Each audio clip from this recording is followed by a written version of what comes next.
Hello everybody, Slim Kirby here, welcome back to more Let's Play Fire Emblem Radiant Dawn. First thing we have, you know it, map commentary! Lagu's warriors, led by Tormod, join the escaped prisoners, and Dain's army grows ever larger. Its victories at Talrega and other key locations have strengthened its position. The army rides across the land, liberating prisoners from Benyon encampments. The Dain ranks swell with the influx of veteran soldiers, and the men begin to dream of the day when they may retake the capital. Like a fever, conflict grips the nation. The night will be long before this fever breaks. All eyes turn toward Dain's capital as the liberation begins what all believe will be a long and bloody march.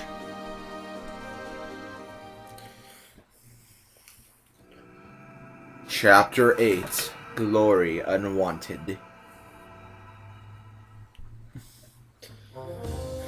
Okay, so we're back to Dain Keep, which means Captain Jackass.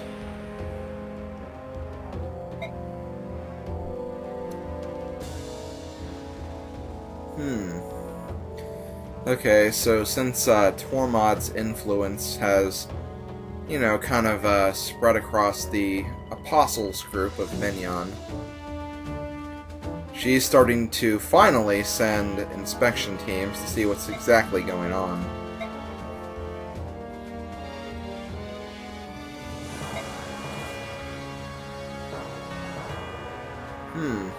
That sucks. So apparently they're trying to find a way around the whole inspection team.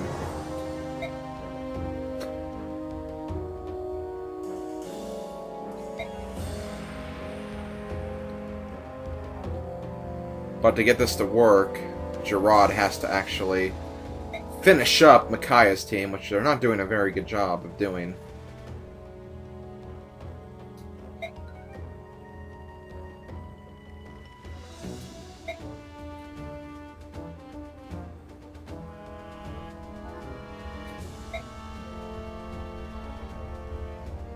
But apparently Gerard has an idea, so I guess Micaiah's team's going to be wandering into a trap.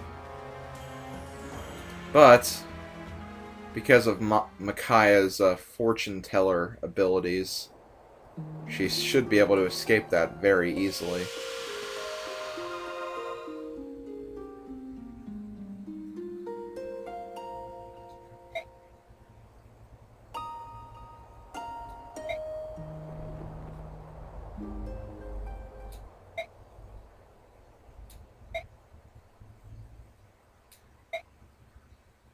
Uh-oh, that doesn't sound good.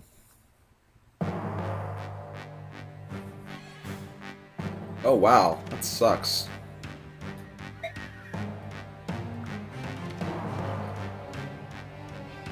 Ew. That's terrible.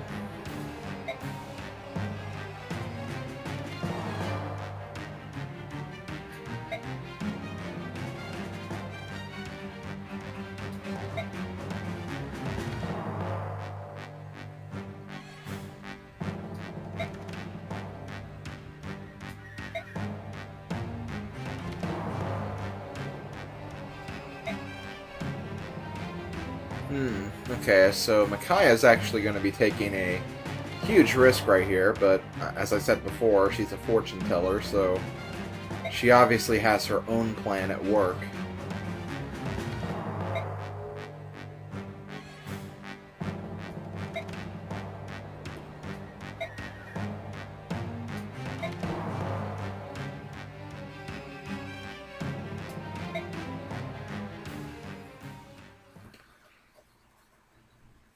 So yes, we got permission to do this, and now it's base time, so let's see what we have here. Okay, we have a few conversations, so let's kind of try to get through these quickly.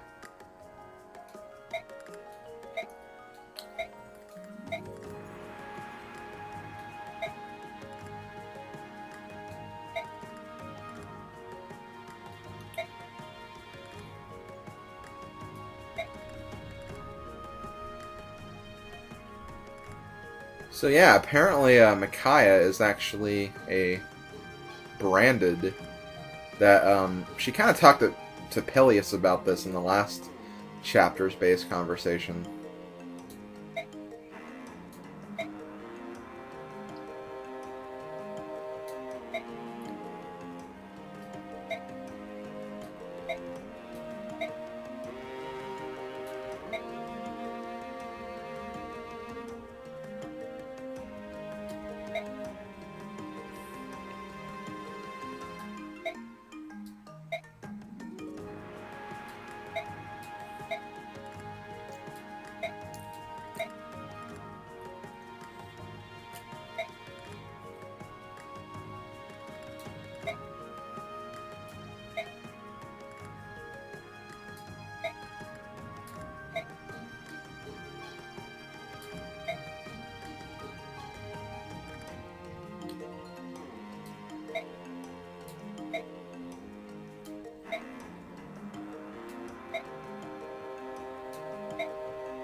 Aw, how cute.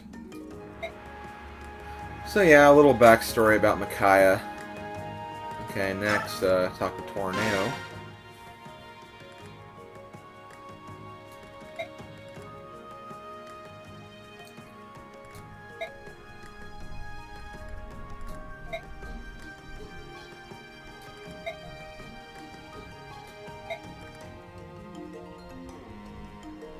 That's very helpful.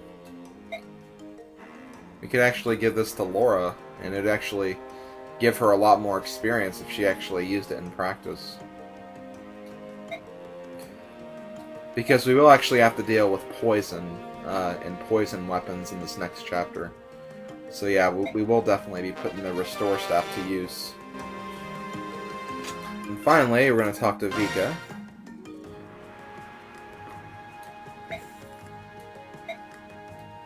Meep.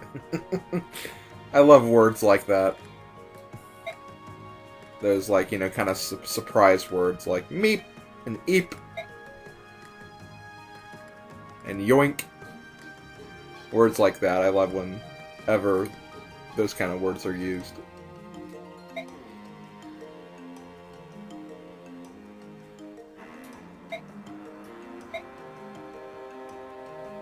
It's not you, it's me, so I have to break up with you. Okay, no.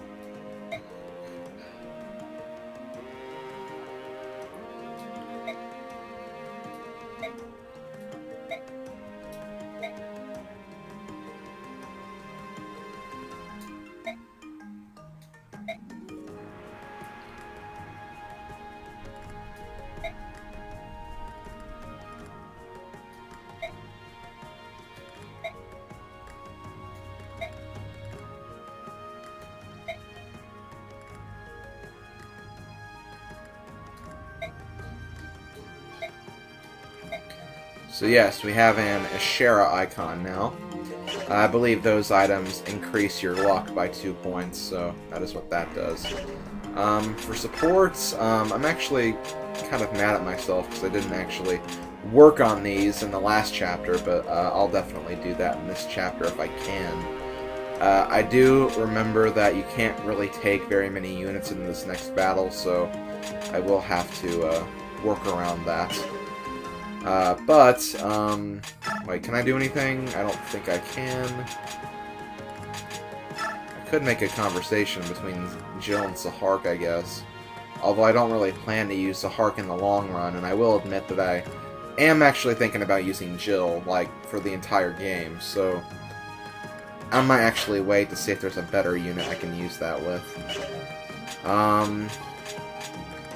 But yeah, I guess that's about it. So, wait, let me do this. Who can Tornado support with? Leonardo? That's kind of weird. Although Leonardo is already supporting with Ileana, so I can't really do that. Yeah, I think I'm done. Library, MVP of the last chapter was Edward. Kind of have a little pattern here of going between Nolan, Edward, and Aaron. I kind of want to have Jill as an MVP, but I'll probably wait on that. Okay, so yeah, I'm going to go ahead and go off camera and do all the base stuff, so I'll be right back. Okay, see you guys in a second. Hello everybody, I'm back. Okay, I'll quickly go over the things I did. I did give a few weapons to certain people. I gave Edward a new wind edge, Nolan a new hand axe, and Aaron a new javelin. I know his javelin's still there, but, you know, want to get another one. I also gave Laura a new heal staff, and I also leveled her up 5 levels. I know that might seem kind of obsessive, but the way I figured it, her magic is already maxed out, and that's the stat that's kind of important for her, because she's going to be a healer, and obviously the magic actually determines how much you heal. So, yeah, I have that done, and as for other things, I also leveled up Micaiah once, and I think that's it, actually. I didn't really do anything with Jill, because if I remember correctly, you don't actually use Jill in this next chapter, so I didn't do anything with her. I probably would have actually leveled her up, but since I'm not using her, then I decided it really wasn't important. And I also gave Edward a Master Seal, because he's actually going to be probably promoting in this chapter, so that is what I'm going to be hoping for. And yeah, I guess that's about it, so let's get started. Before I do, there is one more thing. Fiona actually has a skill, or 2 skills, I didn't go over. First she has Imbu, which restores HP equal to this unit's magic power each turn. And then there's also the Savior skill. It eliminates skill and speed penalties for carrying a traveler. That's when the whole rescue thing kind of comes into play. Whenever you rescue a unit, your skill and your speed actually decreases while you're holding the unit. But with the skill Savior, it doesn't do anything. So that can actually be a good skill. It doesn't give you any combat advantages just for the unit itself, but it does make things a lot more convenient, especially when you're, you know, saving a unit. So that's always a nice skill to have. And yeah, I guess that's about it. Yeah, let's get started. Did I check this already? Yes, I did. Okay. Let us leave the base and see what happens. Okay, here is that swamp that we were talking about earlier.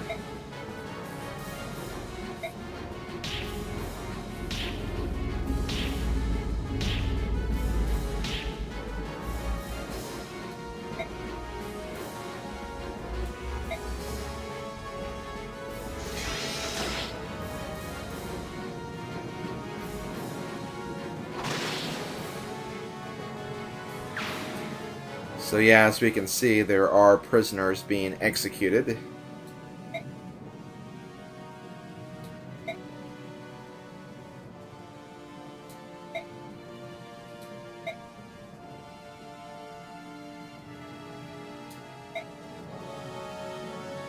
And we are quite overwhelmed from the look of things. However,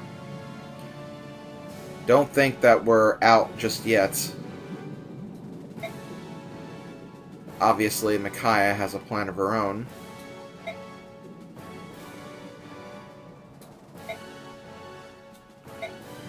Haha! Surprise attack from behind.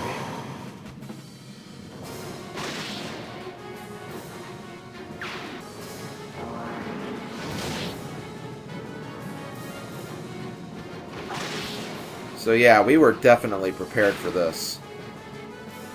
And not only that,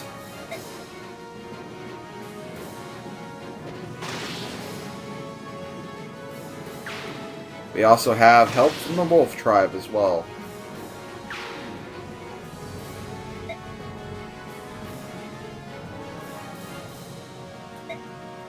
And Raphael is actually going to join the battle too, so we actually have an Aaron on our side now.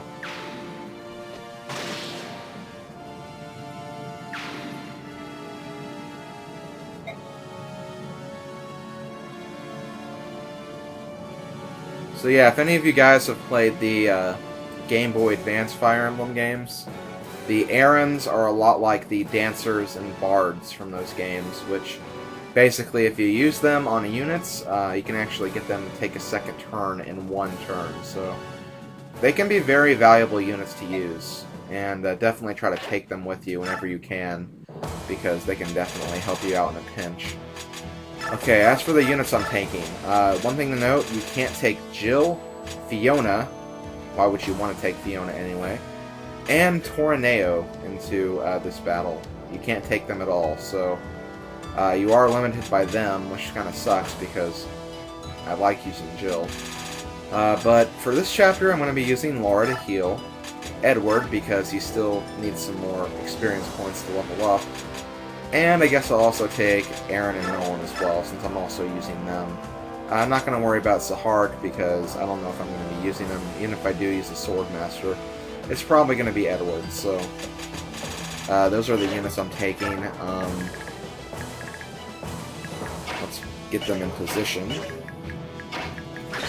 I don't know why my throat's so congested right now. I felt fine when I woke up, and now it's kind of on me.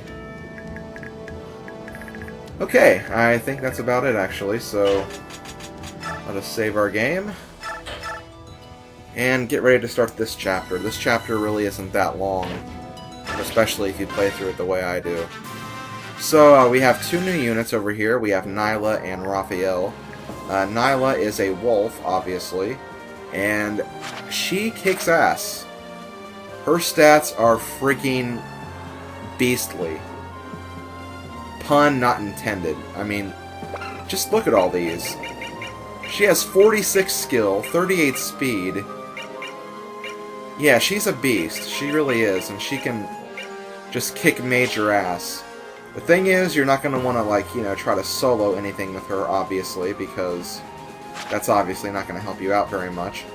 But she is a very powerful unit. She's good for defense.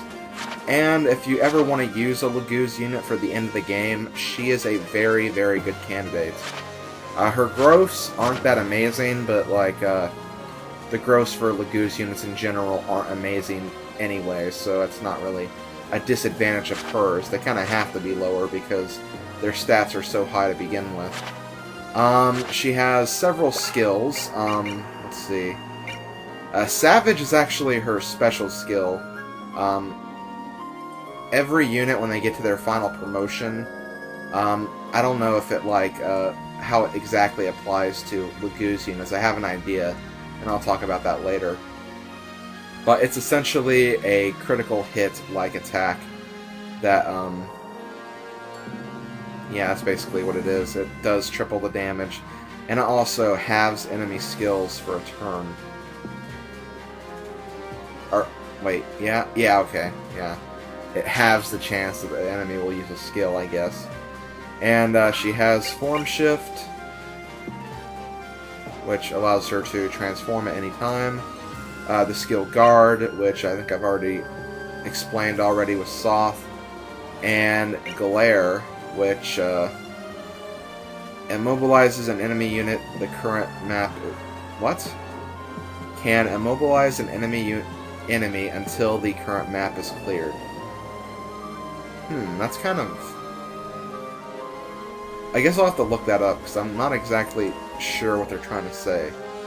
Immobilize an enemy until the current map is clear. I guess it can immobilize a unit for the entire battle. That's what I'm getting from that, which... That sounds kind of cheap, and doesn't even sound right, but I really don't know. I guess it really doesn't work all the time, so that's my guess. And we also have Raphael. Raphael is actually very weak at this point, as you can see. He has very high luck, but that's really about it. Aaron units aren't really meant to fight. They really aren't. They're mostly meant to, you know, support your units in a unique way. As I've already explained, the whole double turn thing, I already explained. He has a skill called Blessing, which restores HP to all adjacent units equal to this unit's magic power, and the skill Galdrar, which Allows this unit to sing Galdrar to aid allies. The level of the user affects which Galdrar can be learned. Basically, there are 3 Aaron units in this game, and each one works a little bit differently with their Galdrar. Raphael, during any stage, whether he's transformed or not, he actually can have any unit surrounding him have a second turn. For like another one, you can only like heal 1 unit. For another unit, you can only heal units that are adjacent in one direction. But yeah, Raphael can actually get units to move all around him, so that's basically what that does. I'll explain that more when we get the other Aaron units, but Raphael is pretty useful, but unfortunately, unlike the other 2 Aarons in the game, he can't actually fly. So he's actually more of like, you know, a ground unit, which is kind of difficult because you can't actually like use him to fly across here. You have to, you know, go across this way. But yeah, that's basically the 2 units you get. Can't really say if these 2 units are good. Nyla's obviously good because she has immense power, and Raphael's good as a support unit. But that's really about it, so let's get started. Okay, where do I start? As you can see, we have these guys kind of surrounding the area. It is advised that you try to rescue them, and I am going to be trying to do that.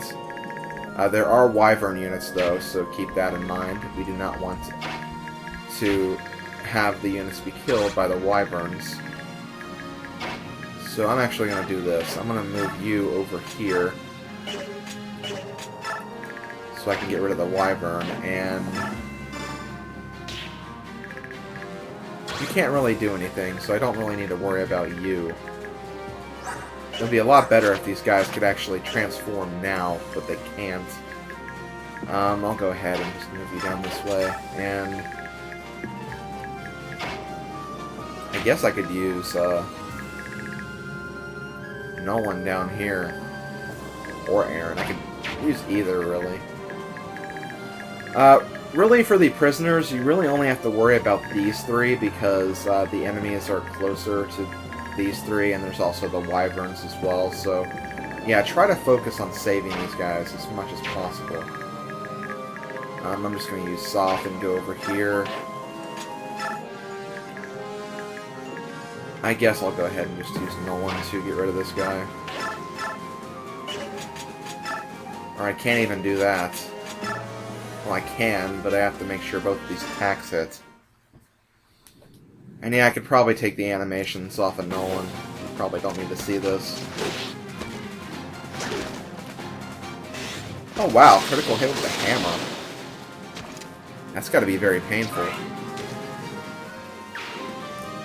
Okay, I'm also, yeah, animations. I know I showed Tormod's off a little bit, and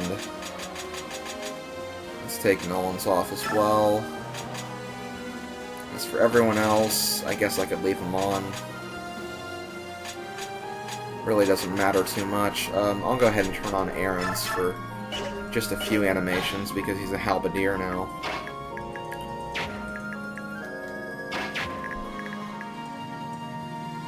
Okay, I can do this.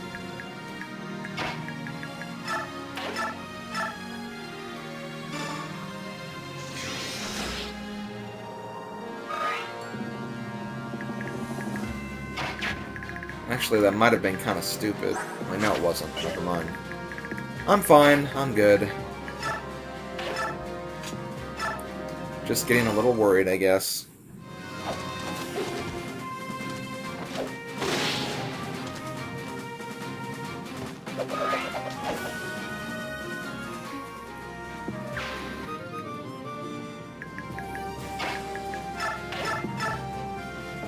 Oh geez, this is actually kind of scary. Oh wait, let me check this really quick. Okay. Yeah, Edward might be fine. Although, I don't like that hit percentage, so I'm gonna very quickly save my game just in case. Okay, please hit twice. Okay, thank you. Whew, I probably shouldn't have done that, but...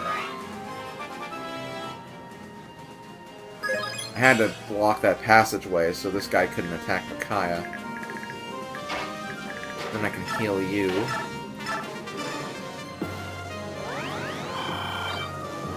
And now we have to move Nyla's team. Which, this is probably like the one chapter where, in my opinion, it doesn't really matter if you use Lagoo's units or overpowered units, because it's kind of inconvenient to try to fight all of these guys at once with just one team, so I'd go ahead and recommend using these units to destroy everything.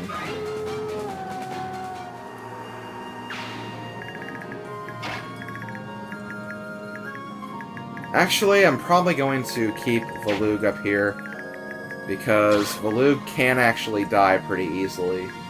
Nyla, on the other hand, will not die at all. It's actually even debatable if she'll even take damage, so... yeah, we can kind of leave Volug away from the action for a little bit. I mean, we'll bring him down if we actually need him, but we really don't even need him.